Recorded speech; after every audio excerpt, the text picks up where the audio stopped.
Welcome to this explainer. Today, we're going to decode some of the most common pitfalls in the Cambridge AS and A-level physics syllabus. We are zoning right in on Chapter 12, Motion in a Circle. Have you ever looked at something spinning flawlessly at a constant speed and thought, wow, that looks perfectly balanced? Well, in the world of physics, and especially on your exams, that is one of the most dangerous illusions you can fall for. So today, we're breaking down the mechanics, the math, and the conceptual traps of uniform circular motion, so you can walk into that exam room and tackle these questions with absolute confidence. Let's get into it. Here's our roadmap for this session. We've got 5 key sections: the radian revolution, the angular translation, the acceleration paradox, centripetal force unmasked, and we'll wrap it all up with exam applications. Starting off with Section 1, the radian revolution. If you really want to ace kinematics questions that involve circular motion, you absolutely have to get comfortable with this definition. We're all super familiar with using degrees, right? Where a circle is split into 360 arbitrary parts, probably just because it roughly matches the days in a year. But in physics, we need a unit that's actually rooted in the geometry of the circle itself. And that brings us to the radian. Formally, a radian is defined as the angle subtended at the center of a circle by an arc of equal length to the radius. Think of it like this. Imagine taking the radius of a circle, just pulling it right out and bending it so it perfectly hugs the curve of the circle's edge. The angle that gets created when you connect those 2 points back to the center, that is exactly 1 radian. And since the total circumference of a circle is 2 pi times the radius, a full circle is exactly 2 pi radians. Knowing how to quickly convert between degrees and radians, like just instantly knowing that 180 degrees is pi radians, is seriously your first essential tool for mastering this topic. Moving right along to Section 2, the angular translation. Now what's really cool is how we can map everything you already know about linear physics straight over to this circular world. Think of this like a translation matrix. In a straight line, you have displacement, and we measure that in meters. Well, in a circle, as our particle moves, the angle changes. We call this angular displacement. We use the symbol theta, and it's measured in radians. Back in a straight line, the rate of change of that displacement is your velocity, in meters per second. But in a circle, the rate of change of the angle is your angular speed. That's omega, measured in radians per second. So circular motion? It's really just a new dialect of the exact same linear motion you already know. So the crucial takeaway here is this rearranged formula, V equals omega r. This is literally the ultimate bridge between those two worlds. Your linear speed v is equal to the angular speed omega multiplied by the radius r.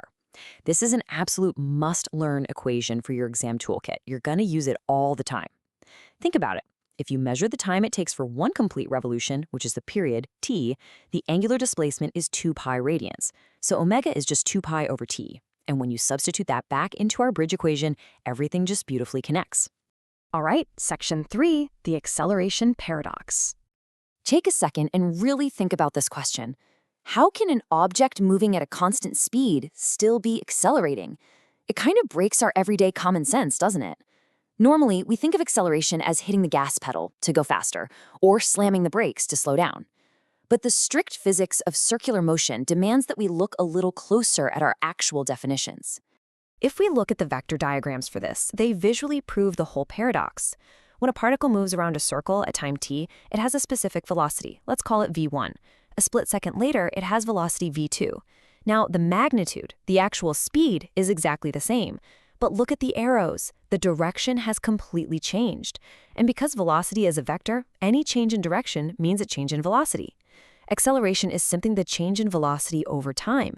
If you subtract v1 from v2, that resulting change, your delta v, points directly toward the center of the circle. And boom, that is your centripetal acceleration. I really want to emphasize this quote, right out of your revision guide.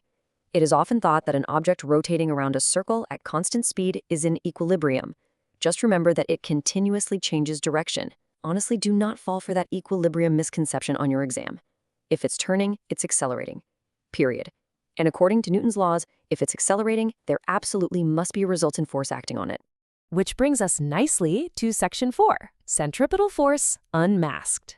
So for an object to accelerate, a resultant force has to act on it in the exact same direction as that acceleration.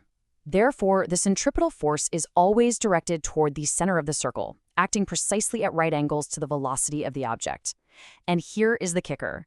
Because it acts at exactly 90 degrees to the motion, it does zero work in the direction of travel. That is exactly why it has absolutely no effect on the speed. None. It simply forces that continuous change in direction.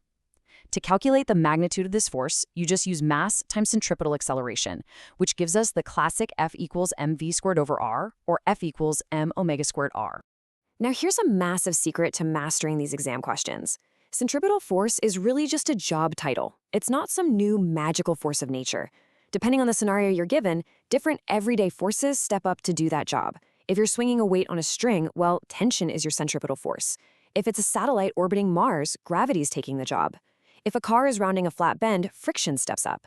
And for an airplane banking in the sky, it's the horizontal component of the aerodynamic lift.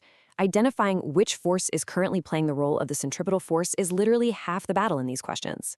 So, what actually happens if that force gets, well, fired from its job? Like if the string snaps or the friction just disappears. A really common student mistake is thinking the object will curve outward, flying away from the center. Not true at all. If that center-seeking force is completely removed, Newton's first law instantly takes over. The object stops accelerating and just continues its motion in a perfectly straight line at a tangent to the original circle. Let's put this into practice with Section 5, Exam Applications. Let's look at one of the trickier scenarios, a racing car on a banked bend. The track itself is angled at theta. Now the car has its weight pulling straight down toward the earth. But the normal reaction force, the track pushing back up on the car, points up and outward at an angle because the track is sloped.